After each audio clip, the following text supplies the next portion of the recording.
കുറച്ച് ദിവസങ്ങളിലായിട്ട് പ്രചരിക്കുന്ന ഒരു വാർത്തയാണ്. പ്രശസ്ത സംഗീതജ്ഞനായ AR റഹ്മാനും അദ്ദേഹത്തിൻ്റെ ഭാര്യ സൈറ ബാനുവും തമ്മിൽ വേർപിരിയാൻ പോവുകയാണ്. അല്ല, അവർ വേർപിരിഞ്ഞു എന്ന്.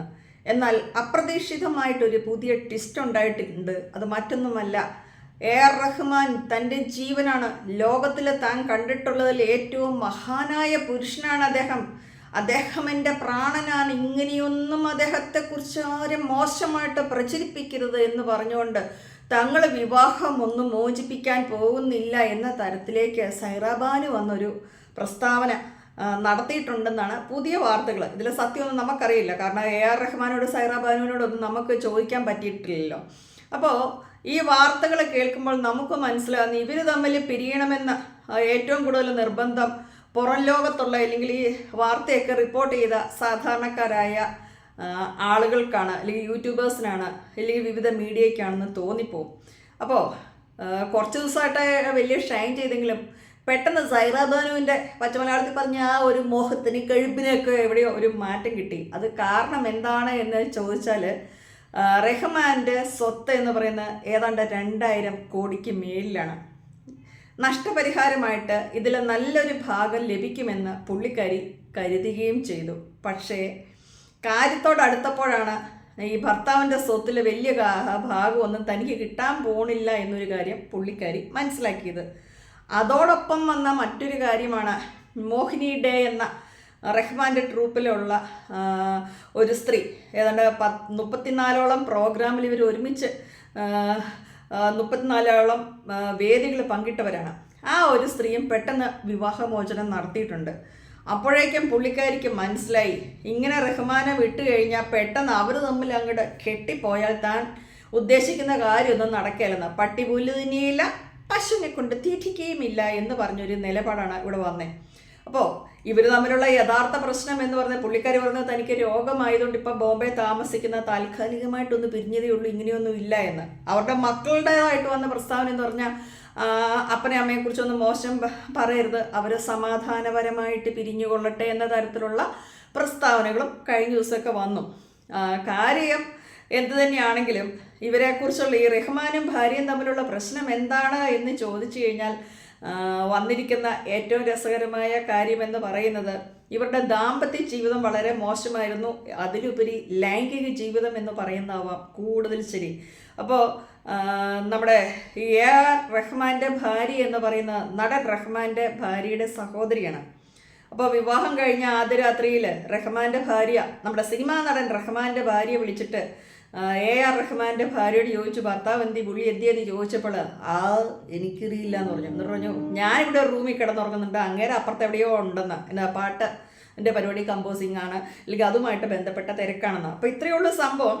AR റഹ്മാന് സംഗീതമാണ് മുഖ്യം, ഭാര്യ അല്ലെങ്കിൽ അവരുടെ ലൈൻ, പൈസ കുറേ സമ്പാദിക്കുക, വീട്ടിലെ കാര്യങ്ങളൊക്കെ നന്നായിട്ട് നടക്കുക, പേര് പ്രശസ്തി, ഇതിലെ കരിയർഗ്രാഫ് ഉയർത്തുക, ഓസ്കാർ അവാർഡ് നേടുക, ഇങ്ങനെ വലിയ വലിയ മോഹങ്ങളാണ്. അതിലപ്പുറത്തേക്ക് ഭാര്യയുടെ ശാരീരിക ആവശ്യങ്ങൾ നിറവേറ്റി കൊടുക്കുക, ഇങ്ങനെയുള്ള കാര്യമൊന്നും വലിയ സംഭവമായിട്ട് പുള്ളി കണക്കാക്കിയിട്ടില്ല, അല്ലെങ്കിൽ പുള്ളിക്ക് അതിനൊന്നും അല്ല താല്പര്യം. ഇപ്പം റഹ്മാൻ്റെ മാത്രം കുറ്റമല്ല, ഒരുപാട് ആളുകളുണ്ട് പേരും പ്രശസ്തിയൊക്കെ ആയിട്ട് നടക്കുന്ന, ഇല്ലെങ്കിൽ ചില കാര്യങ്ങൾ, സംഗീതം, കല, ഇതിനെയൊക്കെ ഉപാസിച്ച് ജീവിക്കുന്ന ഒരുപാട് ആളുകൾക്ക് സമാനമായ പ്രശ്നമുണ്ട്. അവരതിനാണ് പ്രാധാന്യം നൽകുന്നത്, അല്ലാതെ ഒപ്പമുള്ള പങ്കാളിയുടെ ശാരീരികവും മാനസികമായ ആവശ്യങ്ങളൊന്നും ഇവർക്കൊന്നും വലിയ ഘടകമല്ല. അതാണ് പ്രശ്നം. അപ്പോൾ ഈ കലാകാരന്മാരെയും സാഹിത്യകാരന്മാരെയൊക്കെ വിവാഹം കഴിക്കുമ്പോൾ ശ്രദ്ധിക്കണം, ഇവരോട് ഒത്തുപോകാൻ വലിയ പാടാണെന്ന് പറഞ്ഞു കേൾക്കുന്നതിന് ഒരു കാരണം ഇതാണ്. പണ്ട് കാലത്ത് നമ്മൾ സോക്രട്ടീസിനെ കുറിച്ച് കേട്ടിട്ടുണ്ട്. അപ്പോൾ സോക്രട്ടീസ് വലിയ തത്വചിന്തകനാണ്, അദ്ദേഹം ഭാര്യയും തമ്മിൽ ഭയങ്കര പ്രശ്നങ്ങൾ തന്നെയായിരുന്നു. അപ്പോൾ ഒരു ദിവസം വീട്ടിലോട്ടുള്ള ഏതാണ്ട് സാധനം വാങ്ങിക്കൊടുക്കാണ്ട് ഇരുന്ന് ഇങ്ങനെ ശിഷ്യന്മാരെ ഉദ്ബോധിപ്പിക്കുകയും കുറേ നേരം ഭാര്യ ശകാരിക്കുകയും ചെയ്തു. അവസാനം ഭാര്യയ്ക്ക് ദേഷ്യം വന്നിട്ട് ഒരു കുടം വെള്ളം എടുത്ത് ഇങ്ങരുടെ തലയ്ക്ക് ഒഴിച്ചു. സത്യത്തിൽ നമ്മുടെയൊക്കെ പുരുഷന്മാരാണെങ്കിൽ ഏറ്റിട്ട് ഭാര്യയെ തല്ലും, പക്ഷേ സോക്രട്ടീസ് വെള്ളം ഒഴിച്ചിട്ടൊന്നും ഉണ്ടായിരുന്നു. അപ്പോൾ ശിഷ്യന്മാർ ചോദിക്കുമ്പോൾ, അദ്ദേഹത്തിന് ശിഷ്യന്മാരാണല്ലോ പ്ലേറ്റ് ഉൾപ്പെടെയുള്ള ആളുകൾക്ക്, അപ്പോൾ അദ്ദേഹം ഇത് കഴിഞ്ഞപ്പം ശിഷ്യന്മാരോട് പറഞ്ഞ ഫേമസ് ആയിട്ടുള്ള ഡയലോഗ് ഇതാണ്, ഇടിവെട്ടിയപ്പോഴേ ഓർത്തതാണ്, ഇടിമുഴക്കം കഴിഞ്ഞപ്പോഴേ മഴ പെയ്യുമല്ലോ സ്വാഭാവികം, അപ്പോൾ പുള്ളി ഇത് പ്രതീക്ഷിച്ചതാണ് എന്നുള്ളത്. ഇത്തരത്തിലുള്ള ഒരു നിലപാടാണ് റഹ്മാൻ്റെ ഭാഗത്തുനിന്നുണ്ടായത്. പിന്നെ അന്നേരം ഇനി ആൾക്കാർ പറയും, ഇവർക്ക് 2-3 പിള്ളേരുണ്ടായില്ലേ, ഇത് എങ്ങനെയാണെന്നൊക്കെ ചോദ്യം ചെയ്താൽ, അത് ഏതൊക്കെയോ സമയത്ത് എങ്ങനെയൊക്കെയോ, അല്ലെങ്കിൽ പുള്ളിക്കറിയുടെ മിടുക്കൊണ്ടായിരിക്കാം അങ്ങനെ അങ്ങ് സംഭവിച്ചു പോയി. ഈ വിവാഹമോചനമൊക്കെ നടത്തേണ്ടതെന്ന് പറഞ്ഞാൽ തൻ്റെ ഭർത്താവിന് തൻ്റെ ലൈംഗിക അഭിലാഷങ്ങൾ പൂർത്തീകരിക്കാൻ പറ്റില്ല, പ്രശ്നങ്ങളൊക്കെ ഉണ്ട് എന്ന് മനസ്സിലാക്കുമ്പോൾ ആ ചെറുപ്പത്തിൽ ഡിവോഴ്സ് എടുക്കുമായിരുന്നു കുറച്ചുകൂടെ നല്ലത്. ഈ വയസ്സനാം കാലത്ത് അവർക്ക് ഏതാണ്ട് നല്ല പ്രായമായിട്ടുണ്ട്, പിള്ളേർക്ക് തന്നെ 29-30 വയസ്സോളം ആയിട്ടുണ്ട്.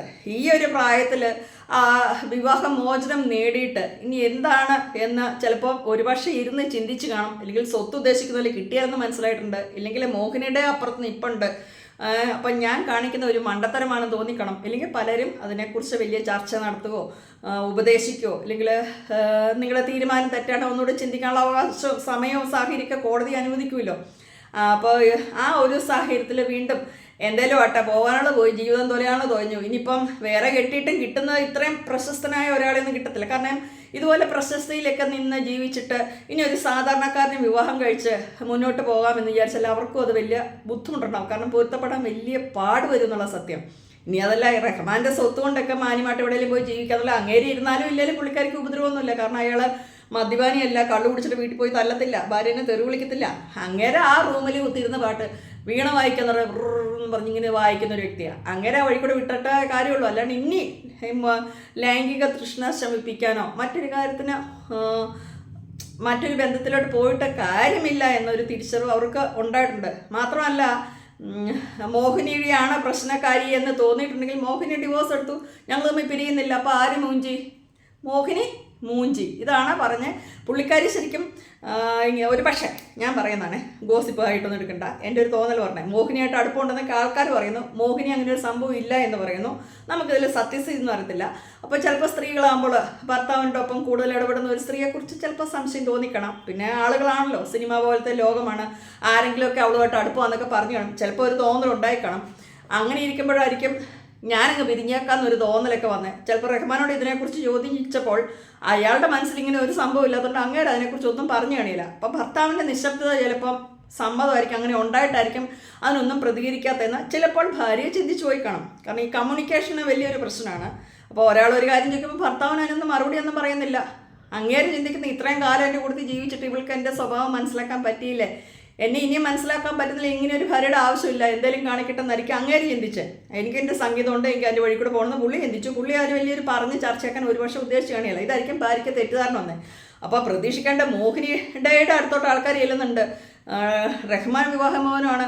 അപ്പോൾ ഇവരുടെ വിവാഹമോഹനത്തെക്കുറിച്ച് ചോദ്യമുണ്ട്. ഇനി റഹ്മാനെങ്ങാനും കിട്ടുമെന്ന് വിചാരിച്ച് മോഹിനി ചേച്ചി ഡിവോഴ്സ് എടുത്താണെങ്കിൽ ശരിക്കും ഇപ്പോൾ പെട്ടതാരെന്നറിയോ?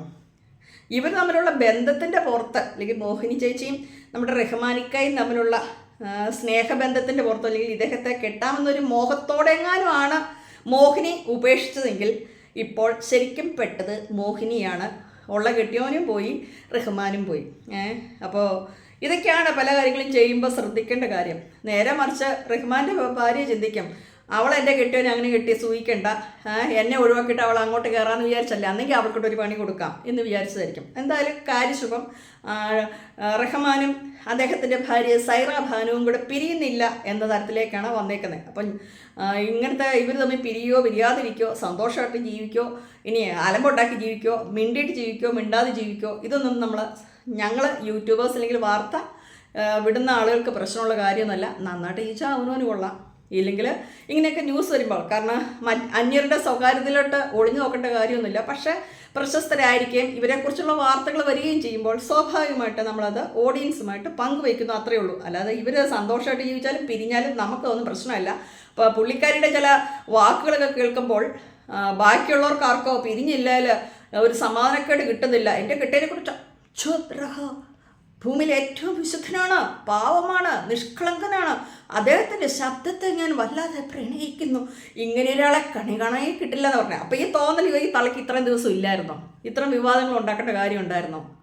അപ്പോൾ ഈ പെട്ടെന്ന് റഹ്മാനോട് ദൈവമാണ്, വിശുദ്ധനാണ്, ഞാൻ അദ്ദേഹത്തെ പ്രണയിക്കുന്നു, ഇത്രയും നല്ല മനുഷ്യൻ ഭൂമിയിലില്ല, സദാചാര നിരതൻ ഭൂമിയിലില്ലെന്ന് പെട്ടെന്ന് ഈ തള്ളയ്ക്ക് തോന്നിയിട്ടുണ്ടെങ്കിൽ അതിൻ്റെ പുറകിൽ എന്താണെന്ന് നിങ്ങൾ ചിന്തിച്ചോളൂ. എന്നെ തള്ള എന്ന് വിളിച്ചെന്നൊന്നും പറഞ്ഞാലും വഴക്കുണ്ടാക്കണ്ട.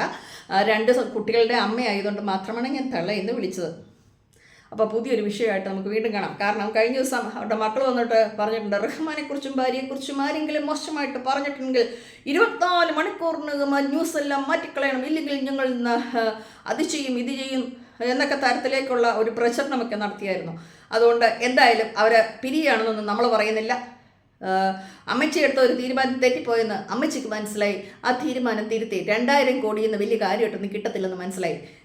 അതുകൊണ്ട് ഉള്ള സുഖ സൗകര്യത്തോടെ രാജകീയമായ രീതിയിൽ റഹ്മാൻ്റെ ഭാര്യ പദവിയിൽ മുന്നോട്ട് പോകുന്നതാണ് തൻ്റെ ശരീരത്തിനും ആരോഗ്യത്തിനും സൊസൈറ്റിയിലുള്ള ജീവിതത്തിനും സുഖമെന്ന് ഉള്ള തിരിച്ചറിവിൽ അമ്മയും സന്തോഷമായിട്ട് വീണ്ടും ഉള്ള കിടക്കപ്പായയിൽ കിടന്നുറങ്ങാൻ തീരുമാനിച്ചിരിക്കുന്നു. അപ്പോൾ പുതിയൊരു വിഷയമായിട്ട് നമുക്ക് വീണ്ടും കാണാം.